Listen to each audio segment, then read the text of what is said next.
दोस्तों जैसे कि आपको पता है कि हमारी कश्मीर सीरीज का सीजन 2 जारी है। इसके पहले एपिसोड में हमने बात की थी कि ट्रेन, फ्लाइट, बस, टैक्सी, कार और बाइक से कश्मीर कैसे पहुंचे, कौन से वाहन से कितना खर्चा आएगा, किससे जाना ठीक रहेगा, सस्ता तरीका कौन सा है, 415 रुपये में दिल्ली से कश्मीर कैसे पहुंचे, क्या दिल्ली से कश्मीर ट्रेन से जाना संभव है। इस तरह की बहुत सारी बातें जो है हमने उस वीडियो में की थी। अगर आपको ये सब जानना है तो वीडियो का लिंक डिस्क्रिप्शन में है। और यकीन मानिए दोस्तों, हमने उस वीडियो में ऐसी बातें बताई है जो आपको पूरे यूट्यूब पर आसानी से मिलेगी नहीं। उसी कड़ी को आगे बढ़ाते हुए आज के इस एपिसोड 2 में जानकारी देंगे कि श्रीनगर कैसे घूमें, सस्ते या फ्री में होटल कहाँ मिलेंगे, कार, टैक्सी, बाइक, बस कहाँ से और कितने रुपए में मिलती है, श्रीनगर घूमने का टोटल हमारा कितना खर्चा आ जाएगा, जाने का बेस्ट टाइम क्या है, क्या सावधानी रखनी है, और भी बहुत सारी जानकारी मिलेगी। तो हर मौसम में ये आपकी वीडियो काम आएगी, चाहे आप कश्मीर गर्मी में जाएं या फिर सर्दी में। कश्मीर सीजन 1 के जो है हमारे 27 एपिसोड की सीरीज़ हमने पहले ही बनाई हुई है। अगर आप देखना चाहते हैं तो उसका लिंक डिस्क्रिप्शन में है, 27 वीडियो का कश्मीर की। एक बात और दोस्तों कि अगर आप श्रीनगर के बारे में बिल्कुल डिटेल के साथ जानना चाहते हैं तभी आप जो है इस वीडियो को देखें, क्योंकि भैया बहुत लंबी वीडियो है ये हर किसी के लिए नहीं है। केवल वही देख पाएगा जिसके अंदर संयम हो और कुछ जानने की इच्छा हो कि यार कश्मीर को हम जानेंगे, तो वही जो है एक लंबे टाइम तक यहाँ पर टिक पाएगा वीडियो के एंड तक। तो ये आपके ऊपर है कि आप लंबे सफ़र के लिए तैयार है या नहीं, ठीक है ना।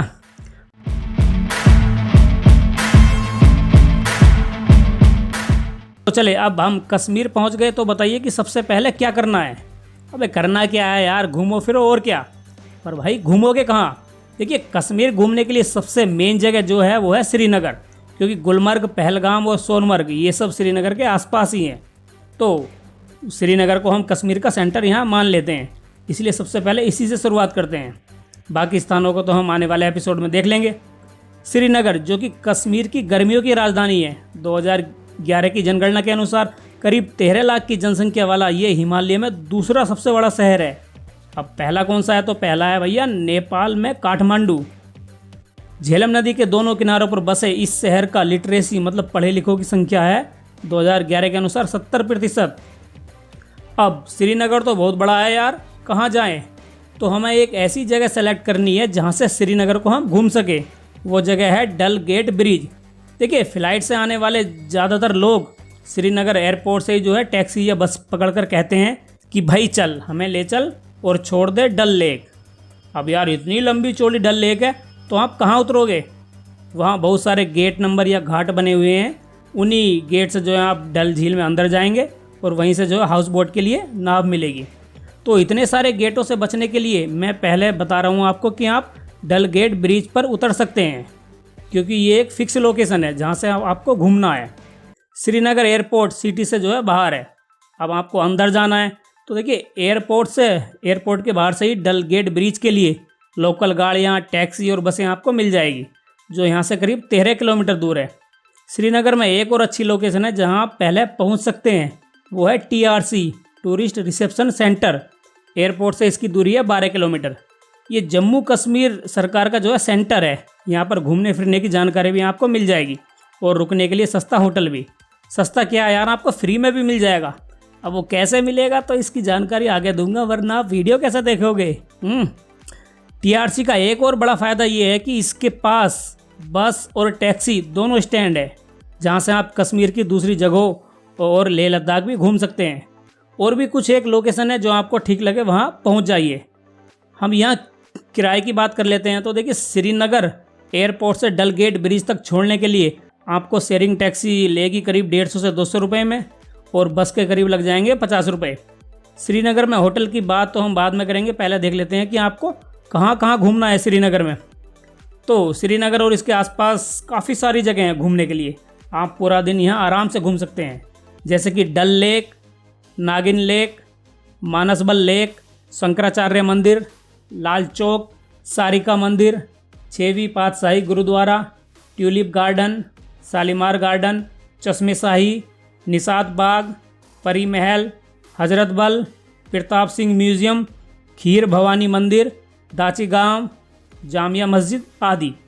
इन्हें घूमना है। अगर आपको ये सारे स्थान घूमने हैं ना तो 4 सीटर गाड़ी आप कर लीजिए, कार। तो प्राइवेट टैक्सी हो जाएगी करीब 2000 से 2200 रुपये पर डे में। और अगर आप 6 सीटर करते हैं तो वो 3,000 रुपये के आसपास लेगी। देखिए ये रेट कम या ज़्यादा हो सकते हैं, वो डिपेंड करेगा कि आपकी मोल भाव करने की क्षमता कितनी है, कि आप उसको कितना नीचे खींच कर लाते हो। और अगर केवल आपको मुगल गार्डन या अन्य गार्डन घूमना है तो प्राइवेट टैक्सी वाला ले लेगा करीब 1,000 रुपये, और शंकराचार्य मंदिर जाना है तो 500 से 600 रुपये। मतलब ये आपके ऊपर डिपेंड है कि आप सारे स्थान एक साथ घूमना चाहते हैं या फिर कुछ स्थान, उसी के हिसाब से आप अपनी प्राइवेट टैक्सी या ऑटो वगैरह बुक कर लीजिए। दोस्तों अब आप शेयरिंग टैक्सी और बस के बारे में पूछेंगे तो यार इनसे घूम तो सकते हैं पर ज़्यादा फ़ायदा नहीं होगा, क्योंकि ये जल्दी से आपको मिलेंगे भी नहीं और पता करने के लिए आपको इधर उधर घूमना पड़ेगा, जिससे आपका जो है समय खर्च हो जाएगा। तो श्रीनगर के लिए प्राइवेट टैक्सी ठीक रहती है।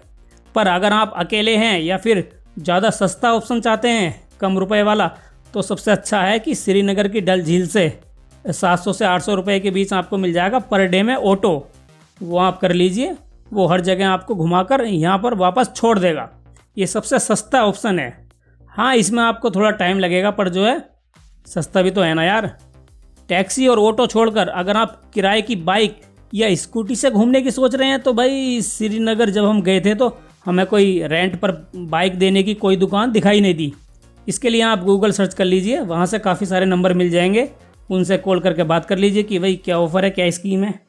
हमने जब यहाँ इंटरनेट पर देखा तो ये जो है आपको 350 सीसी की रॉयल इनफील्ड बाइक 1400 रुपये के आसपास मिल जाएगी पर डे। एवेंजर मिलेगी 1200 रुपये में। छोटी बाइक या स्कूटी 800 रुपये पर डे के हिसाब से मिल सकती है।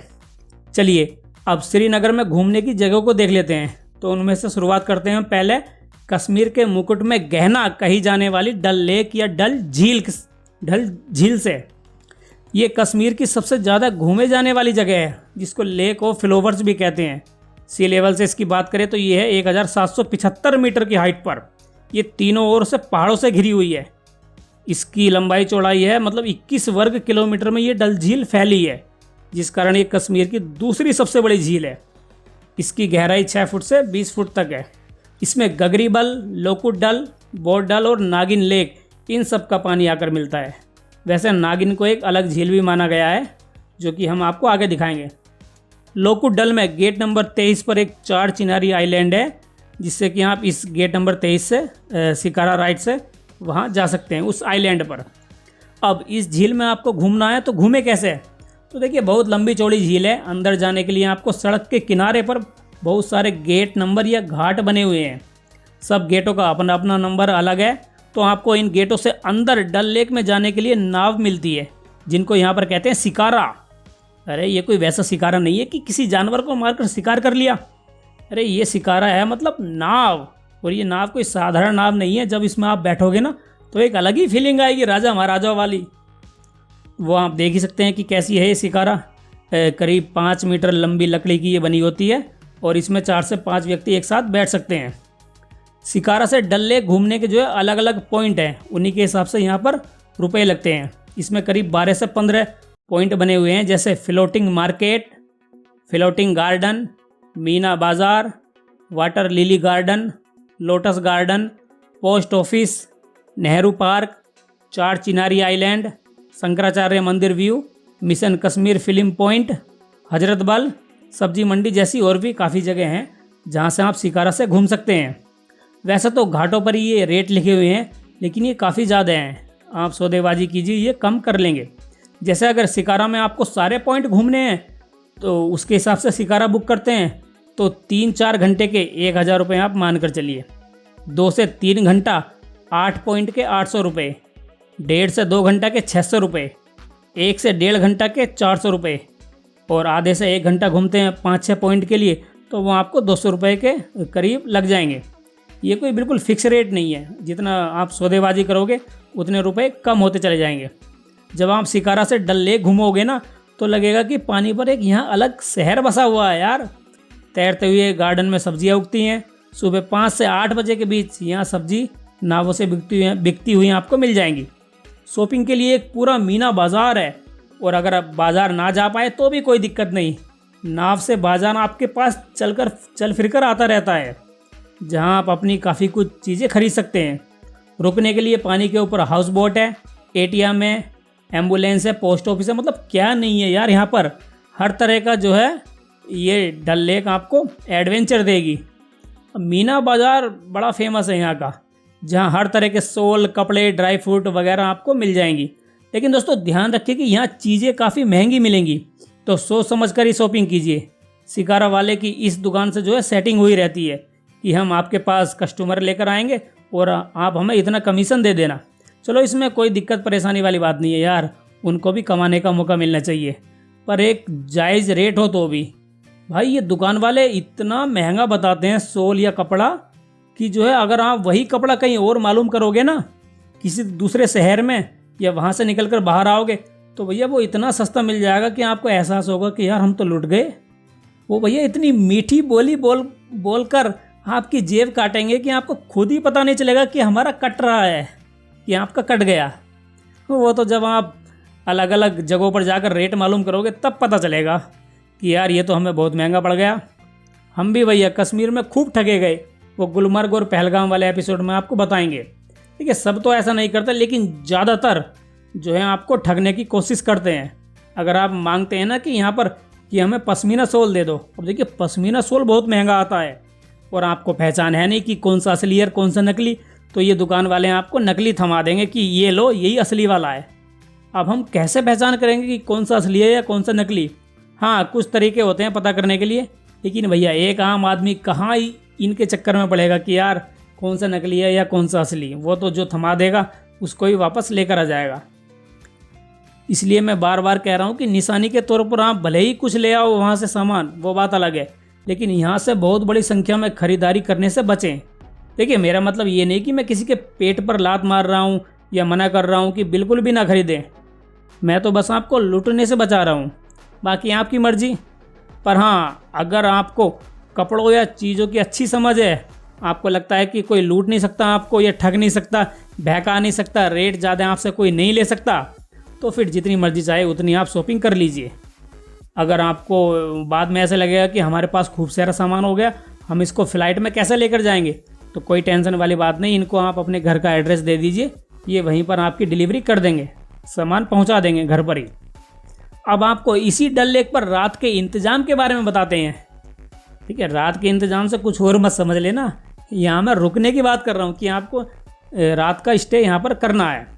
तो देखिए रुकने को तो आप श्रीनगर में कहीं भी रुक सकते हैं, पर अगर आप पहली बार आ रहे हैं ना, तो सबसे बढ़िया ये रहेगा कि आप डल लेक में हाउस बोट पर रुकें। अब हाउस बोट क्या होती है? तो ये पानी के ऊपर जो बड़े बड़े लकड़ी के घर से बने हैं ना, इसी को कहते हैं हाउस बोट, या कह लीजिए कि ये पानी के ऊपर होटल हैं, जहाँ आपको रात को रुकने, सोने, खाने पीने की सब तरह की सुविधा मिल जाएगी। ये देवदार के पेड़ से बनती है हाउस बोट, जो 24 से 38 मीटर लंबी और 3 से 6 मीटर चौड़ी होती है। अब आप शायद सोच रहे होंगे कि ये तो बहुत महंगी होगी यार, जब पानी पर इतनी सुविधा ये दे रहे हैं तो, पर ऐसा नहीं है। हाउस बोट में 700 रुपये में आपको ठीक ठाक कमरा मिल जाएगा। ऑनलाइन बुक करोगे तो ये जो है और भी सस्ता पड़ सकता है। हमने 2 रात के लिए 1400 रुपये में ये हाउस बोट में एक कमरा बुक किया था। आप देख ही सकते हैं कैसा ये कमरा है। इसमें खाना भी इंक्लूड था 2 दिन का। ठीक है, अगर इससे ऊपर आपको कमरा लेना है लग्जरी वाला, बढ़िया वाला, तो भैया 2000 रुपये से ऊपर खर्च करने होंगे। वही बात है ना कि जैसे रुपए वैसी सुविधा, पर मेरे हिसाब से जो है 700 से 1000 रुपये के बीच अच्छा कमरा मिल जाएगा, आपको कोई शिकायत नहीं आएगी। हर हाउस बोट की अपनी शिकारा होती है। जैसे आप बुक करोगे ना ऑनलाइन, तो भैया वो हाउस बोट वाला किनारे पर भेज देगा शिकारा, आप उसमें बैठिए, वो फिर आपको हाउस बोट लेकर चला जाएगा। अब कश्मीर का कहवा बहुत फेमस है यार, इसको भी ज़रूर ट्राई कीजिए। कहवा एक तरह की कश्मीर की ट्रेडिशनल चाय है, जिसको आप ग्रीन टी भी कह सकते हैं। इसमें 11 तरह की चीज़ें मिली होती हैं, जैसे हरी चाय की पत्ती, गुलाब की पत्ती, दालचीनी, अखरोट, बादाम, केसर, इलायची, अदरक वगैरह। वैसे ज़्यादातर के पास ऐसा कहवा नहीं मिलेगा जिसमें ये सब चीज़ एक साथ पड़ी हो। वो बस एक आध चीज़ आपको डालकर दे देंगे और कहेंगे कि ले पी ले, यही असली कहवा है। वो आपसे रुपए भी पूरे ले लेंगे और चीज़ भी सही नहीं देंगे। तो कहवा लेने से पहले उनसे पूछ लीजिए कि भाई साहब इसमें क्या क्या पड़ा हुआ है, ये तो बताओ। देखिए 11 चीज़ें उसमें भले ही ना हो, पर कम से कम 5-6 चीज़ें तो होनी चाहिए ना यार, तभी तो कहवा का मज़ा आएगा। हमने भी 13 दिनों में रुके थे हम कश्मीर, 13 दिन के लिए, तो मुश्किल से 3 दिन हमें सही कहवा पीने को मिला, वरना तो बाकी तो उन्होंने पानी उबाल कर दे दिया कि ले पी ले। खैर कोई बात नहीं यार, ऐसे कर करके हमें कश्मीर में इतना ज़्यादा एक्सपीरियंस हो गया है ना कि बस पूछो मत। जब अगली बार जाएंगे ना तो हम नहीं लूटेंगे, उन्हें लूट लेंगे यार। सच में कश्मीर में भाई साहब बड़े रुपए लगे हमारे, बहुत खर्चा हो गया। कोई बात नहीं, चलो इस दौरान हमने काफ़ी कुछ सीखा तो सही। अगर सर्दियों में आप आ रहे हैं तो ये डल लेक पूरी तरह से स्नोफॉल के कारण जम जाती है और बहुत खूबसूरत लगती है। इतनी ज़्यादा ये जम जाएगी कि इस पर लोग चल फिर सकते हैं, क्रिकेट खेलते हैं, और कोई बता रहा था कि इस पर गाड़ी तक भी चल सकती है, इतनी कठोर ये हो जाती है। तो सोचिए कि कैसी झील है यार जो आपको हर तरह का एडवेंचर दे रही है। वीडियो में आप देख ही सकते हैं, ये जनवरी की वीडियो है। इसके एक सप्ताह बाद जब हम वापस आ गए तो एक सप्ताह बाद न्यूज़ आई थी कि ये इतनी ज़्यादा जम गई कि बस इस पर जो है खूब उछल कूद हो रही थी, इतनी ज़्यादा ये जम चुकी थी। दोस्तों जैसा कि मैंने पहले बताया कि डल झील में नागिन झील का पानी भी आकर मिलता है, लेकिन मिलते हुए भी ये एक अलग झील मानी जाती है जो डल झील से 6 किलोमीटर आगे है। इस पुल से ये डल झील जो है अलग होती है, चारों ओर से पेड़ों से घिरी हुई। इस झील को, नागिन झील को, ज्वेल इन द रिंग भी कहते हैं। यहाँ भी हाउस बोट और शिकारा राइड आपको मिल जाएगी, लेकिन यहाँ पब्लिक कम आती है क्योंकि सब कुछ उन्हें एडवेंचर मिल जाता है डल झील में। लेकिन एक चीज़ आपको इसी लेक में मिलेगी गर्मियों में, और वो है वाटर स्पोर्ट्स, इसलिए ये भी जो है काफ़ी महत्वपूर्ण झील है।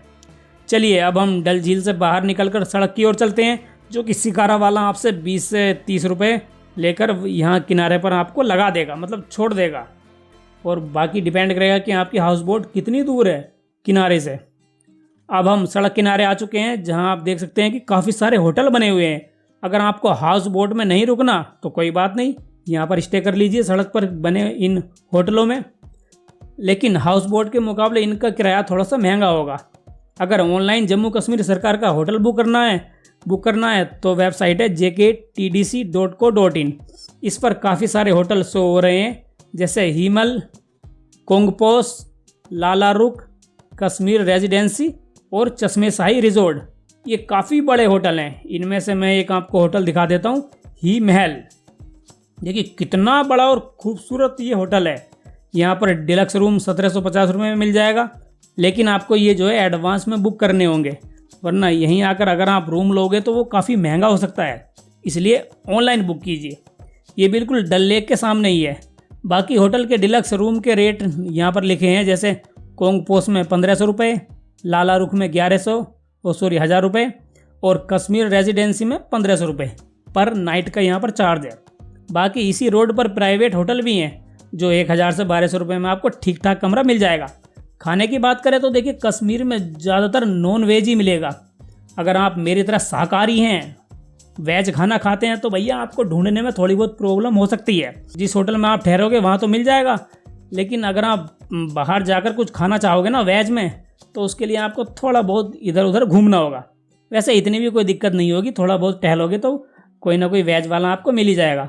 यहाँ डल लेक के सामने ये दिल्ली वालों के नाम से एक होटल है जहाँ सिर्फ शाकाहारी खाना ही मिलता है, और ये एक अच्छा होटल है जहाँ पर हमने जो है दिन रात यहीं खाया था, क्योंकि हमारा होटल इसी के पास था। हमें शाकाहारी खाना था तो हम भैया यहाँ आ जाते थे चल फिर कर। खाने के खर्चे की बात कर, हाँ एक बात और, ये भले ही दिल्ली वालों के नाम से है पर भैया इसे चलाते यूपी वाले हैं। यूपी वाले हर जगह मिलेंगे आपको भाई साहब। खाने के खर्चे की बात करें तो मैं वेज के हिसाब से मानकर चल रहा हूँ, यहाँ 600 रुपये पर डे, ठीक है आपको, और जो भी जिस तरह का खाना हो उस हिसाब से आप यहाँ पर जोड़ लेना। अब जैसे कि मैंने पिछली वीडियो में बात की थी कि श्रीनगर में फ्री में आप होटल में रुक भी सकते हैं, मतलब फ्री में आपको होटल मिल जाएगा। वो कैसे मिलेगा उसको देखते हैं। देखिए हैवी स्नोफॉल के चलते हमारी फ़्लाइट कैंसिल हो गई थी, हाईवे भी पूरी तरह से बंद था, पता नहीं था कि ये कब खुलेगा। तो कई दिन तो हम श्रीनगर में महंगा होटल लेकर रहते रहे, क्योंकि जब होटल वालों को पता चला कि सब कुछ बंद है, टूरिस्ट अपने घर जा नहीं सकते, तो उन्होंने कमरे और होटलों के रेट बहुत ज़्यादा बढ़ा दिए। अब आने से 2 दिन पहले हमें खबर मिली कि जिनकी फ़्लाइट बर्फ़बारी के चलते कैंसिल हुई है, वो फ़्लाइट के दोबारा चलने तक TRC टूरिस्ट रिसेप्शन सेंटर वहाँ पर फ्री में होटल लेकर रुक सकते हैं, जो कि जम्मू कश्मीर सरकार का काफ़ी बड़ा होटल है। अब यार 4 दिन का प्लान बनाकर हम आए थे और दिन हो चुके थे हमें 11, तो बताइए फिर बजट हम कैसे अरेंज करें। इसलिए हम TRC चले गए। वहाँ पर हमने टिकट दिखाया फ़्लाइट का कि भैया हमारी फ़्लाइट थी कैंसिल हो गई, तो हम यहाँ आ गए उन्होंने कहा कोई बात नहीं, आप आराम से यहाँ पर ठहरिए। तो हम जो है 2 दिन तक वहाँ रुके थे। 2 दिन तक आपकी भी अगर किसी कारणवश कोई फ़्लाइट कैंसिल होती है या कुछ भी होता है तो आप श्रीनगर में यहाँ पर TRC में एक बार ज़रूर ट्राई कर लेना कि कोई स्कीम वगैरह चल रखी है क्या। खाना तो भाई साहब वो आपको रुपए देकर ही देंगे, ऐसा नहीं कि फ्री में मिलेगा सब कुछ। अरे वो रुकवा रहे हैं, इतना ही बहुत है, अब खाना भी उनका खाओगे क्या। हाँ, यहाँ पर एक अच्छी कैंटीन है जहाँ पर ठीक ठाक खाना मिल जाएगा। तो चले अब श्रीनगर के अगले स्थान की बात करते हैं, वो है शंकराचार्य मंदिर। कश्मीर में हिंदुओं का ये बहुत प्राचीन और बहुत महत्वपूर्ण मंदिर है। ये डल गेट ब्रिज से 7 किलोमीटर आगे है और 20 मिनट में आप यहाँ पर पहुँच जाओगे। केवल यहीं जाने के लिए अगर आप प्राइवेट टैक्सी करते हैं तो वो 500 से 600 रुपये के बीच ले लेगा, और ऑटो करते हैं तो 300 रुपये में लोड फेयर वो करा देगा। इसमें 2 किलोमीटर का रास्ता तो डल लेक के पास से ही होकर गुजरेगा और बाकी 5 किलोमीटर का रास्ता धीरे धीरे करके चढ़ाई वाला है। मंदिर जबरवान रेंज के शंकराचार्य हिल पर बना है। जैसा आप देख रहे हैं कि रास्ता बहुत खूबसूरत और एडवेंचर वाला है। ये सिंगल रोड है, जैसे आप ऊपर बढ़ते जाओगे वैसे वैसे श्रीनगर का व्यू दिखता चला जाएगा, और ऊपर चोटी पर जब पहुंचोगे तो खूबसूरती श्रीनगर की नज़र आ जाएगी। मंदिर सुबह 7 से शाम के 5 बजे तक खुलता है, लेकिन नीचे से ऊपर जाने का जो लास्ट टाइम है वो है 3 बजे तक का। उस समय तक आपको नीचे की चेक पोस्ट पार करनी है ताकि आप समय से मंदिर के दर्शन करके वापस आ सको। रास्ते में खाने पीने की कोई चीज़ नहीं मिलेगी, इसलिए नीचे से ही पेट पूजा कर कर चले, या फिर अगर कुछ रखना है रास्ते के लिए खाने के लिए तो वो अपने बैग में रख लीजिए। ऊपर मंदिर पर जाने से पहले आपकी और आपके सामान की चेकिंग होगी और सारा सामान फोर्स अपने पास रख लेगी जब तक कि आप वापस नहीं आ जाते। जब मंदिर के दर्शन करके वापस आ जाओगे तो सब चीज़ आपको दे दी जाएगी। फिर एक रजिस्टर में आपकी एंट्री होगी कि आप कहाँ से आए हैं, आपका एड्रेस क्या, मोबाइल नंबर क्या, इस तरह की वगैरह वगैरह। ठीक है, ये सब करके आप ऊपर मंदिर पर सीढ़ियों के द्वारा चढ़कर पहुँच सकते हैं। मोबाइल और कैमरा ले जाने की भी अनुमति नहीं है, जिससे कि आप वीडियो या फोटो नहीं बना सकते। अब आप पूछेंगे कि क्यों। इसके 2 कारण हैं। एक तो ये कि ये पूरा एरिया सुरक्षा बलों के अंडर है और ऊंचाई पर होने के कारण निगरानी भी आराम से रखी जा सकती है ताकि किसी भी तरह की कोई घटना ना हो। दूसरा ये कि कश्मीर के मंदिरों पर आतंकी हमला होने का खतरा लगातार बना रहता है। कट्टरवादी और आतंकी चाहते हैं कि कश्मीर में एक भी मंदिर ना बचे, जैसा कि 1990 में हुआ था। अब इस दौरान क्या हुआ था, अगर आपको ये सब जानना है ना तो कश्मीर फाइल्स मूवी देखिए, पता चल जाएगा। वहाँ की टॉप सीक्रेट जानकारी लीक ना हो सके, इसलिए किसी भी तरह के फ़ोटो या वीडियो की अनुमति नहीं है। हम आपको केवल वही दिखाएंगे जो कि इंटरनेट पर है पहले से ही। वैसे घबराने वाली कोई बात नहीं है यार, आप यहाँ पर आराम से घूम सकते हैं। अपनी भारतीय सेना कश्मीर में आतंकवादियों का सफाया करती रहती है, तो डोंट वरी। दोस्तों, जैसे ही आप 230 सीढ़ियाँ चढ़कर ऊपर मंदिर पर पहुँचोगे ना तो बहुत खूबसूरत व्यू दिखाई देगा। पहाड़ी पर बना ये मंदिर अपने आप में एक अद्भुत है। ये 20 फीट लंबे 8 कोनों वाले आधार पर खड़ा है। मंदिर की शेप जो है, आकार, वो स्क्वायर आकार का है। अंदर काले रंग का शिवलिंग बनाया है जिस पर सांप घेरा बनाए हुए है, और पास में आदि गुरु शंकराचार्य जी की मूर्ति भी बनी है। उन्हीं के नाम पर इस मंदिर का नाम रखा गया है। इसको जो है शिव मंदिर भी कहते हैं। मंदिर के पास दूरदर्शन का एक टावर है जो कि आपको डल लेक से भी दिख जाएगा। मंदिर के बाद अगली जगह पर चलते हैं जो कि है गार्डन्स, मतलब बाग बगीचे। तो आसान बात यह है कि श्रीनगर में ज़्यादातर फेमस गार्डन जो है एक ही रोड पर है, मतलब 12 किलोमीटर की दूरी पर आपको सब गार्डन देखने को मिल जाएंगे फेमस वाले। तो पहले शालीमार बाग आएगा, फिर उसके 3 किलोमीटर की दूरी पर है निषाद बाग, फिर 3.2 किलोमीटर पर ट्यूलिप गार्डन, इसके 1.3 किलोमीटर बाद बोटेनिकल गार्डन, आगे जो है 2.3 किलोमीटर बढ़ने पर आ जाएगा चश्मे शाही, और लास्ट वाला गार्डन है यहाँ से 2 किलोमीटर दूर जो कि है परी महल। तो इस तरह आप जो है इन बगीचों में घूम सकते हैं। वैसे तो सब गार्डन्स का अपना अलग अलग महत्व है, सबकी अलग अपनी कुछ ना कुछ खासियत है, पर यार अगर आप 2-3 भी घूम लोगे ना तो ऐसा लगेगा कि सब एक से ही है यार। वही फूल बगीचे वगैरह पेड़ पौधे, मतलब ये आपको लग सकता है, पर जितने ज़्यादा आप घूमोगे उतना ठीक लगेगा यार, और क्या। इनमें से 3 गार्डन्स या बाग बगीचों को मुगल गार्डन बोला जाता है। तो इनमें सबसे पहला सबसे बड़ा है शालीमार बाग, फिर उससे छोटा निषाद बाग, और लास्ट में सबसे छोटा है चश्मे शाही। इन तीनों बगीचों को मिलाकर बोला जाता है मुगल गार्डन। इन तीनों बगीचों और एक आध जगह अगर आप और घूमना चाहते हैं तो टैक्सी वाला करीब 1000 रुपये में आपको यहाँ घुमा देगा। और भी सस्ता चाहिए तो 600 रुपये में ऑटो वाला मिल जाएगा। ट्यूलिप गार्डन को छोड़कर सभी बगीचों को जो है टिकट लगभग एक सही है। जैसे बड़ों के लिए 24 रुपये और बच्चों के लिए 12 रुपये। सुबह 8 से 9 बजे से शाम के 6 बजे तक इनका खुलने का टाइम है। सभी बागों में अगर आप चाहें तो 50 या 100 रुपये देकर कश्मीर की ट्रेडिशनल जो ड्रेस होती है ना, जिसको कहते हैं फेरोन, उसमें आप फ़ोटो भी खिंचवा सकते हैं। अभी तो ये विंटर के समय की वीडियो है जहाँ आप को रंग बिरंगे फूल खिलते हुए नहीं दिखाई देंगे, लेकिन ये सब आपको देखने हैं हरियाली और फूल तो आपको आना होगा मई जून के महीने में। पहले मुगल गार्डन शालीमार बाग की बात करें तो ये 31 एकड़ में फैला हुआ सबसे बड़ा मुगल गार्डन है। यहाँ शालीमार का मतलब बताया जाता है प्रेम का वास। इसके 3 और नाम हैं, फैज बख्श, गार्डन ऑफ चार मीनार और फराह बख्श। कहा जाता है कि इसको 1619 में जहांगीर ने अपनी पत्नी नूरजहां के लिए बनवाया था। ये बाग 3 सीढ़ीदार भागों में बटा है। बाहरी एरिया को कहते हैं दीवाने आम, बीच वाले को दीवाने खास और सबसे ऊपर वाले का जो यूज होता था वो होता था महिलाओं के लिए। फाउंटेन और छोटे छोटे झरनों से जल गिरता रहता है। चारों तरफ चिनार के पेड़ों से घिरे हुए इस बाग में जो है रात के समय पानी के पास एक जलता हुआ दिया रखा जाता है, जिससे कि जब वो उसकी रिफ्लेक्शन पड़ता है ना पानी में तो वो अलग ही दिखता है। सड़क के अलावा अगर आप चाहें तो डल लेक में शिकारा राइड करके भी इसके पास तक पहुंच सकते हैं। बस थोड़ा बहुत चलना पड़ेगा और क्या। इसके बाद दूसरे नंबर के मुगल गार्डन की बात करें तो वो है निसात बाग, जिसका अर्थ बताया गया है यहाँ पर खुशियों का बगीचा। ये शालीमार बाग से 3 किलोमीटर की दूरी पर बना है। इसके बारे में भी कहा जाता है कि इसको 1633 में मुमताज़ महल के पिता और नूरजहां के भाई हसन आसफ खान ने बनवाया था। यहाँ पर फूलों की कई सारी वैरायटी और चिनार के पेड़ लगे हुए हैं। ये बाग भी डल झील के पास ही है और इसका दूसरा नाम है विविलास वाटिका। जैसे 12 राशि होती है ना, वैसे ही इसमें 12 छतें बनाई गई हैं। अब निसात बाग से 6 किलोमीटर आगे लास्ट वाले मुगल गार्डन के बारे में बात करते हैं, वो है चश्मे शाही। यहाँ 20 रुपये पार्किंग देकर आप अपनी गाड़ी साइड में खड़ी कर सकते हैं। ये बाग 108 मीटर लंबा और 38 मीटर चौड़ा है।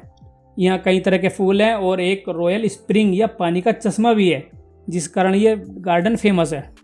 अब ये चश्मा कोई आंखों पर लगाने वाला चश्मा नहीं है यार।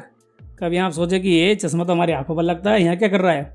दरअसल पानी का चश्मा उस जगह को बोलते हैं जहाँ ज़मीन के भीतर इकट्ठा हुआ पानी किसी दरार या छेद से अपने आप धरती से बाहर निकलता रहता है लगातार, उसको कहते हैं चश्मा। ऐसे ही यहाँ पर एक जो है पहाड़ी से या ज़मीन से जो है मीठा पानी लगातार निकलता रहता है, जिसको काफ़ी लोग पीते भी हैं। इसको यहाँ पर एक महान महिला संत रूपा भवानी ने खोजा था, जो कि कश्मीरी पंडित के साहिब वंश से थी और तब इस स्प्रिंग को कहा जाता था चश्मे साहिबी। धीरे धीरे कश्मीर बदलता गया और कश्मीर से जो है हिंदू कम होते चले गए। बदलते बदलते अब इसका नाम हो गया है चश्मे शाही। कश्मीर का तो देखिए नाम ही ऋषि कश्यप से आता है और ये एक सच्चाई है कि कश्मीर का इतिहास शुरू ही सनातनियों से होता है। कत्लेआम करके उन 5 लाख लोगों को कश्मीर से बाहर तो निकाल दिया गया, लेकिन आज भी उनके बिना कश्मीर अधूरा नजर आता है। पूरे कश्मीर में जहाँ भी आप देखोगे ना तो उनके इतिहास की झलक कहीं ना कहीं आपको निश्चित देखने को मिली जाएगी। यहाँ मैं उनके बारे में सही तरह से एक्सप्लेन नहीं कर पा रहा हूँ। अगर आपको और जानना है तो द कश्मीर फाइल्स मूवी देख लीजिए, सब कुछ पता चल जाएगा। जैसे ही हम चश्मे शाही से 2 किलोमीटर आगे बढ़ेंगे तो एक और गार्डन आएगा, परी महल, मतलब परियों का महल। अबे खुश मत हो भाई, यहाँ परियोरी कुछ नहीं मिलेगी, इसका नाम ही है बस परियों का महल। इसका अगर आपको एंट्री लेनी है तो 24 रुपये लगेंगे और छोटे बच्चे हैं आप तो 12 रुपये। ये 122 मीटर लंबा और 62.5 मीटर चौड़ा है। मुगल गार्डन की तरह इसमें कोई झरना या पानी वगैरह निकलने की व्यवस्था नहीं है। बगीचे में पेड़ पौधों को पानी देने के लिए बस ऊपर टंकियाँ रख दी गई है और बाग में 6 छत या फ्लोर है, मतलब 6 मंजिल वाला ये एक गार्डन है जहाँ से पूरा श्रीनगर दिखाई देता है। दोस्तों, परी महल के इतिहास के बारे में कुछ भी स्पष्ट नहीं है।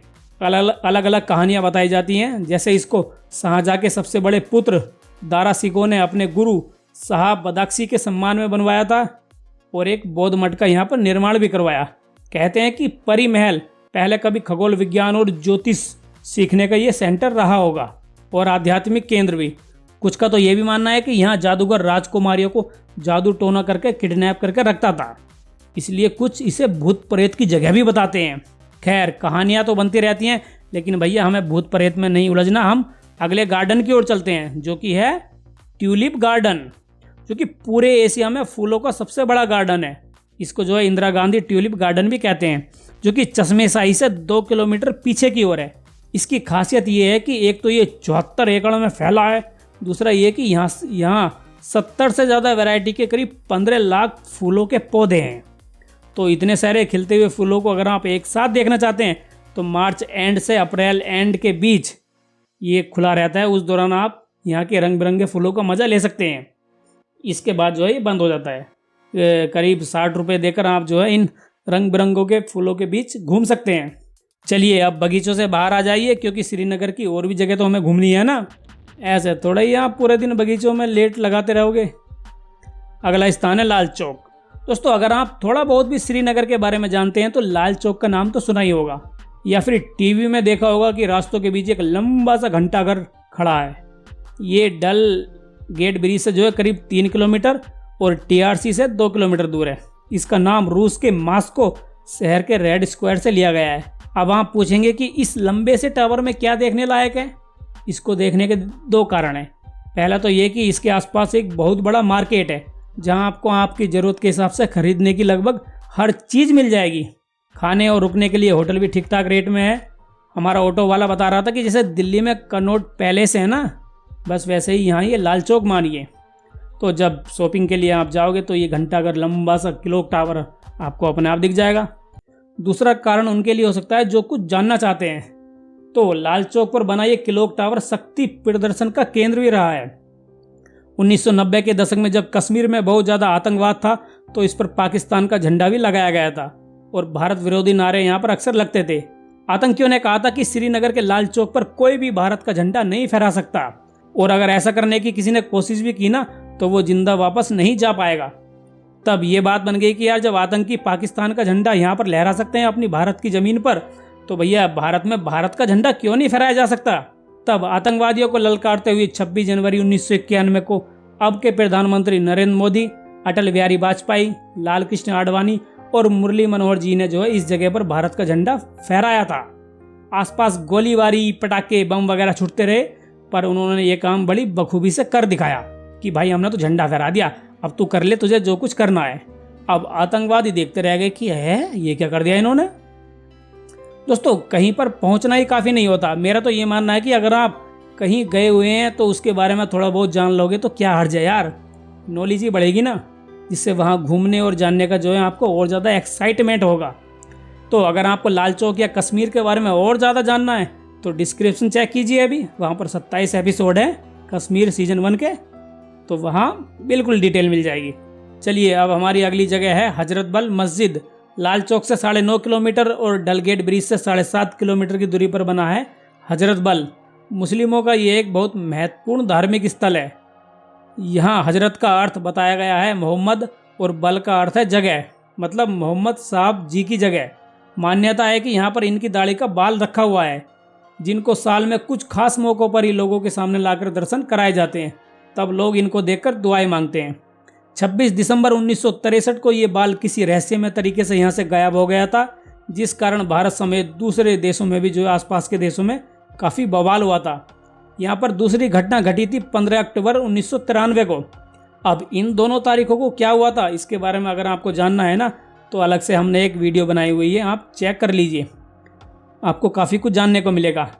हजरत बल को कई नामों से जाना जाता है, जैसे मदीनात उस सैनी, हजरत बल मस्जिद, असार शरीफ और दरगाह शरीफ। हजरत बल के पास ही डल लेक है, अगर आप चाहें तो शिकारा राइड से भी इसके आसपास तक पहुंच सकते हैं। अगले धार्मिक स्थल की बात करें तो वो है 6वीं पातशाही गुरुद्वारा। हजरत बल से 4.5 किलोमीटर पीछे तथा डल गेट से करीब 3 किलोमीटर आगे की ओर बना है ये गुरुद्वारा, जहाँ पर सिखों के छठे गुरु हरगोबिंद सिंह जी कुछ दिनों के लिए यहाँ पर आकर रुके थे। गुरु नानक देव जी भी यहाँ पर आए हुए थे। गुरुद्वारा के हॉल के बीच में गर्भगृह और पास में एक कुआं भी बना हुआ है। गुरुद्वारे से जुड़ी मान्यताओं को देखें तो इसी स्थान पर कभी माई भगभरी नाम की एक बूढ़ी महिला रहा करती थी, जो अपने जीते जी एक बार गुरु गोविंद सिंह जी के दर्शन करना चाहती थी। ये बात गुरु जी को पता चली तो उन्होंने यहाँ पर आकर उनको दर्शन दिए। माई उनको देखकर बहुत खुश हुई और एक उपहार स्वरूप उन्होंने उनको एक कपड़ा दिया।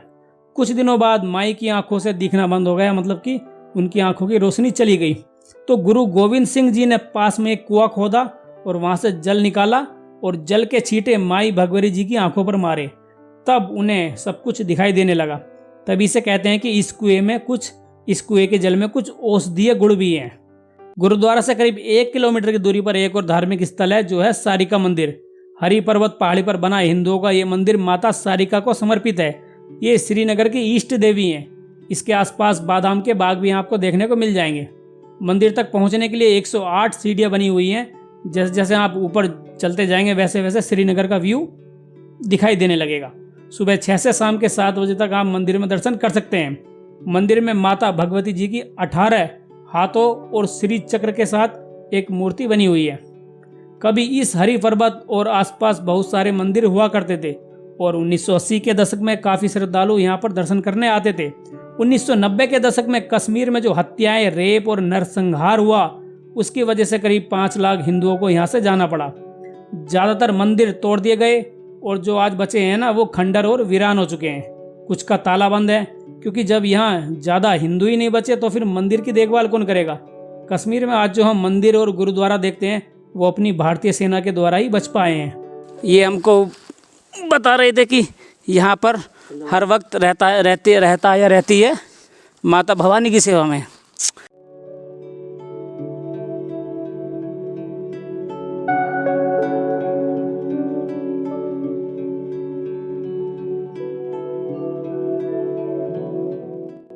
मंदिर के साइड में ऊपर की ओर एक हरि पर्वत किला भी बना हुआ है। किला आने से पहले आप कंफर्म कर लीजिए कि ये खुला हुआ है या नहीं। वैसे यहाँ तक गोंडोला भी जाता है जो दोनों तरफ से करीब 120 रुपये लेता है। अगले धार्मिक स्थल की बात करें तो वो है जामिया मस्जिद। ये जम्मू कश्मीर की सबसे बड़ी मस्जिद है जिसको जो है जामा मस्जिद और शुक्रवार मस्जिद भी बोला जाता है। डलगेट से 3 किलोमीटर दूर ये मस्जिद पुराने श्रीनगर के नौहट्टा में है।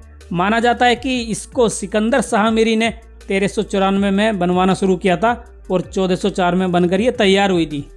इस मस्जिद को लेकर विकिपीडिया पर लिखा है कि उस वक्त के महाराज तारापति ने इस जगह पर 693 से 697 ईस्वी में एक मंदिर का निर्माण करवाया था जिसे सिकंदर शाह मीरी ने तोड़कर उसकी सारी सामग्री को मस्जिद बनाने में लगा दिया था। ये कुछ हद तक बौद्ध धार्मिक स्थानों से भी मिलती जुलती है। पहले शुक्रवार की नमाज के बाद यहाँ अक्सर भारत विरोधी नारे और पत्थरबाजी की घटनाएं हुआ करती थी। जैसे मस्जिद में गुंबद होते हैं ना, गुंबद, लेकिन इसमें जो है एक भी गुंबद नहीं है। ये 117 मीटर लंबी और 116 मीटर चौड़ी है और एक साथ इसमें 33,333 लोग नमाज पढ़ सकते हैं। अंदर का जो प्रार्थना हॉल है वो 370 खंभों पर खड़ा है और ये खंभे बने हैं देवदार के पेड़ों की लकड़ियों से। दोस्तों अब एक ऐसे मंदिर की बात करते हैं जो अपने आप में एक चमत्कार समझा जाता है। ये है खीर भवानी मंदिर जो कि श्रीनगर डलगेट ब्रिज से 23 किलोमीटर दूर गांदरबल जिले के तुलमुल गांव में है।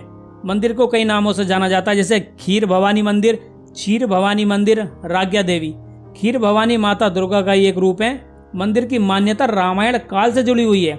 पौराणिक मान्यता है कि रावण खीर भवानी का जो है बहुत बड़ा भक्त हुआ करता था।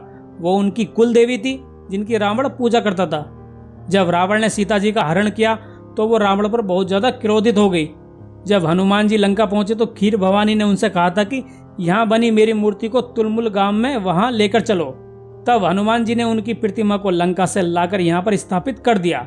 आज भी भवानी मंदिर के पास हनुमान जी का भी एक मंदिर बना हुआ है। जब भगवान राम वनवास पर थे तो भी वे यहाँ पर कुछ टाइम के लिए रुके थे और उन्होंने यहाँ पर जगदम्बा देवी की पूजा की थी। मंदिर काफ़ी पुराना है जिसको 1912 में प्रताप सिंह और बाद में हरि सिंह ने जो है इसकी टूट फूट को ठीक कराया था। इसी नाम से कुपवाड़ा में भी एक मंदिर है जिसे भारतीय सेना ने दोबारा से बनवाया है। कल्हड़ की राज तरंगिणी में भी इसका उल्लेख है। स्वामी विवेकानंद जी और स्वामी राम तीर्थ जी भी इस मंदिर में आए थे। भाई साहब कश्मीर कोई 2-4 दिन की कहानी नहीं है। इसका इतिहास बहुत पुराना और गौरव भरा रहा है। भारत का ज्ञान यहीं से निकला है। कश्मीर का सच इतना सच है कि हमें हमेशा झूठ ही लगता है। ये डायलॉग है कश्मीर फाइल्स मूवी का। अगर आपने नहीं देखी तो देखिए, काफ़ी अच्छी मूवी है। अब मंदिर के बारे में एक आश्चर्य करने वाली बात कर लेते हैं। मंदिर परिसर में जल का एक कुंड बना हुआ है जहाँ बीच में खीर भवानी की मूर्ति लगी है। कहा जाता है कि इस कुंड का जल रंग बदलता रहता है। जब श्रीनगर या कश्मीर में कोई मुसीबत आने वाली होती है तो इसका रंग काले या लाल रंग का हो जाता है। स्थानीय लोग बताते हैं कि जब 1990 के दशक में कश्मीर से कश्मीरी हिंदुओं को मारकर बाहर निकाला गया था, तब इस कुंड का पानी काले रंग का हो गया था। 1999 में कारगिल युद्ध से करीब एक सप्ताह पहले इस कुंड का पानी लाल हुआ था। 2014 में जब कश्मीर में बाढ़ आई थी, तब भी इस जल का कलर जो है काले रंग में बदल गया था। यहाँ ये लाल और काले रंग का जो मतलब है वो है शोक और दुख का प्रतीक माना गया है। लोगों का ये भी कहना है कि जब कश्मीर से आर्टिकल 370 हटाया गया था, तो इस कुंड का पानी हरे रंग का हो गया था, जो कि खुशहाली का संकेत था। इन्हीं मान्यताओं के चलते इस कुंड को जो है चमत्कारी माना गया है, जिसमें श्रद्धालु दूध शक्कर डालते हैं और खीर का भोग लगता है। इसी कारण जो है इसको खीर भवानी कहा जाता है और खीर यहाँ आपको प्रसाद में मिलेगा। इसी नाम से हर साल मई जून में यहाँ पर मेला लगता है और मई में इस 60 फुट लंबे कुंड का जल बदला जाता है। 18 जुलाई 2021 को हेमा मालिनी तथा 25 अक्टूबर 2021 को होम मिनिस्टर अमित शाह और जम्मू कश्मीर के गवर्नर मनोज सिन्हा जी जो है इस मंदिर में उन्होंने यहाँ पर आकर पूजा की थी। तो दोस्तों, मैंने आपको श्रीनगर के मंदिर, मस्जिद और गुरुद्वारा, इन धार्मिक स्थलों के बारे में बता दिया। जो भी आपकी श्रद्धा हो आप उसके हिसाब से यहाँ पर आइए और दर्शन कर लीजिए। चर्च और अन्य धर्मों की जगहों के बारे में भी मैं बताता, लेकिन वो श्रीनगर में मुझे कहीं दिखाई नहीं दी, इसलिए उनके लिए सॉरी। दोस्तों, चलते चलते अब हम पहुंच चुके हैं जीव जंतुओं के बीच। श्रीनगर के शालीमार बाग से 5 किलोमीटर की दूरी पर बना है दाचीगांव नेशनल पार्क। जम्मू कश्मीर सरकार की वेबसाइट पर इसकी जानकारी दी गई है, srinagar.nic.in पर। डल लेक के ईस्ट साइड में बना यह राष्ट्रीय उद्यान 141 वर्ग किलोमीटर में फैला है। मतलब बहुत लंबा चौड़ा एरिया है, जो कि 1676 मीटर की ऊंचाई से शुरू होता है और 4267 मीटर तक जाता है। अंदर घूमने के लिए बैटरी कार भी आपको मिल जाएगी। ये खासकर जाना जाता है हंगुल या कश्मीरी हिरण के लिए। इसके अलावा काला भालू, जंगली बिल्ली, तेंदुआ, हिम तेंदुआ, कस्तूरी मृग और लाल लोमड़ी भी आपको यहाँ देखने को मिल जाएगी। मछलियाँ भी आपको पानी में यहाँ पर एक जगह तैरती हुई दिखाई दे जाएंगी। पक्षियों की बात करें तो बुलबुल, तीतर, मोनल और सुनहरे चील जैसे पक्षी यहाँ पर काफ़ी हैं। पशु पक्षियों के अलावा यहाँ पर चीड़, देवदार और ओक के पेड़ भी खूब हैं। वैसे तो ये साल भर खुला रहता है, लेकिन अगर आप ठीक मौसम में देखना चाहते हैं तो अप्रैल और अगस्त के बीच का मौसम ठीक यहाँ पर समझा जाता है। इसके आसपास लॉज और कुछ रेस्ट हाउस भी हैं। 1981 में इसे नेशनल पार्क घोषित किया गया था। दाची गांव का अर्थ है 10 गांव।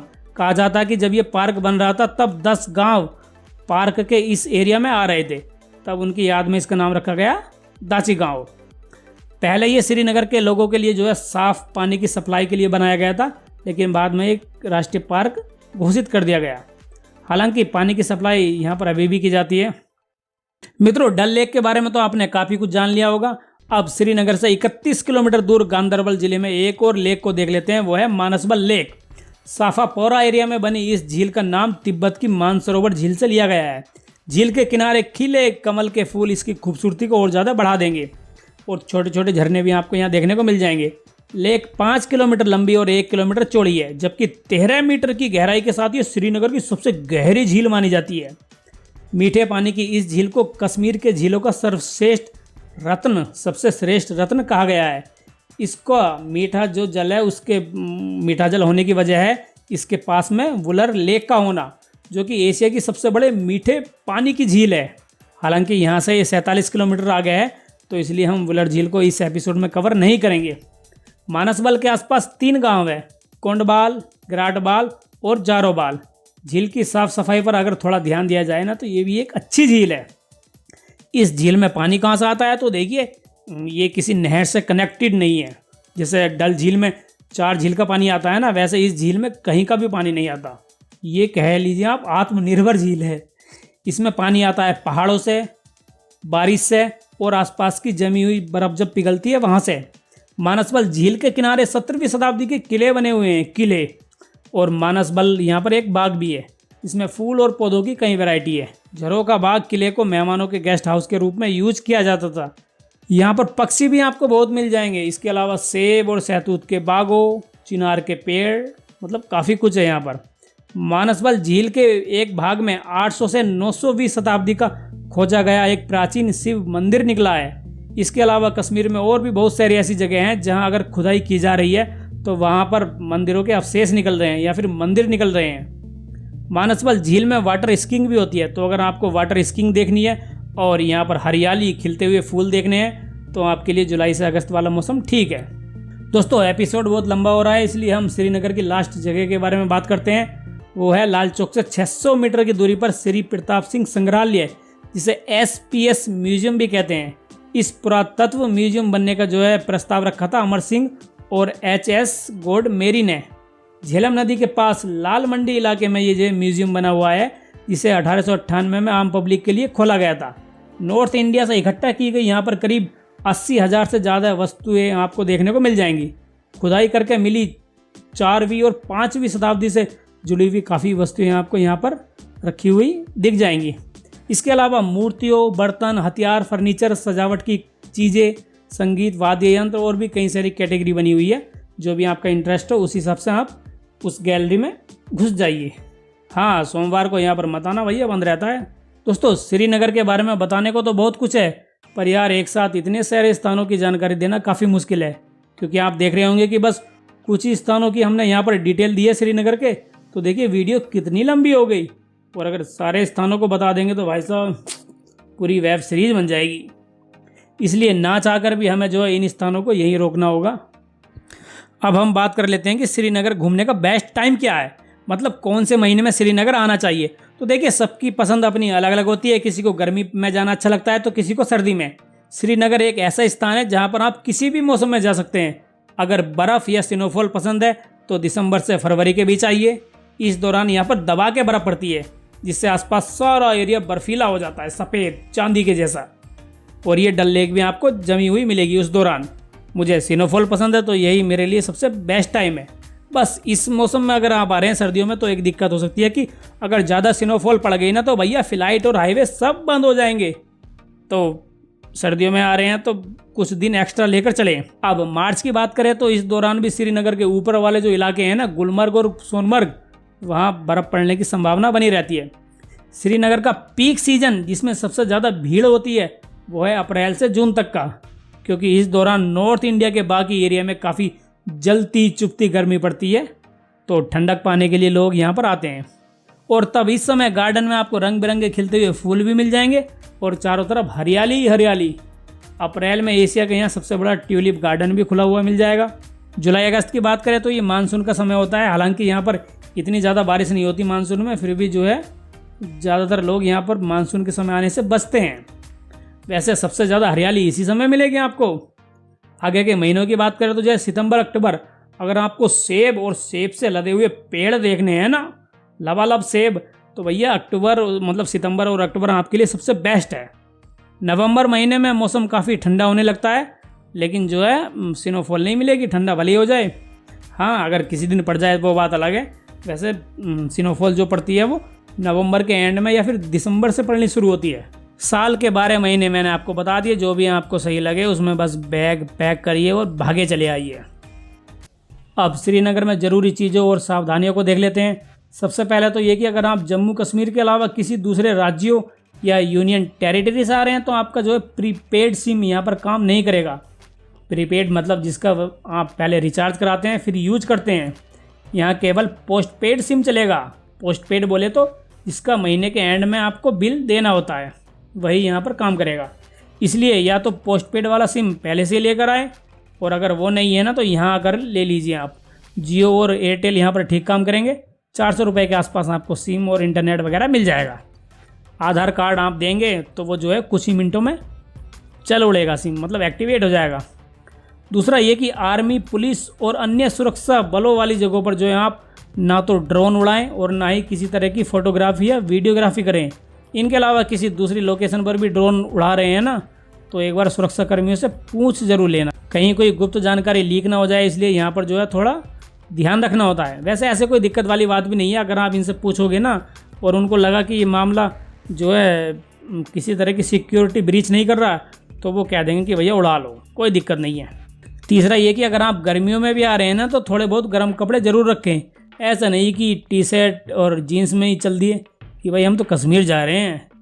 अबे रात को जो है मौसम ठंडा हो जाता है और कभी भी मौसम चेंज होता रहता है, जिस कारण आपको ठंड लग जाएगी। चौथा और सबसे ज़रूरी बात कि कश्मीर में ठगे जाने से बचें।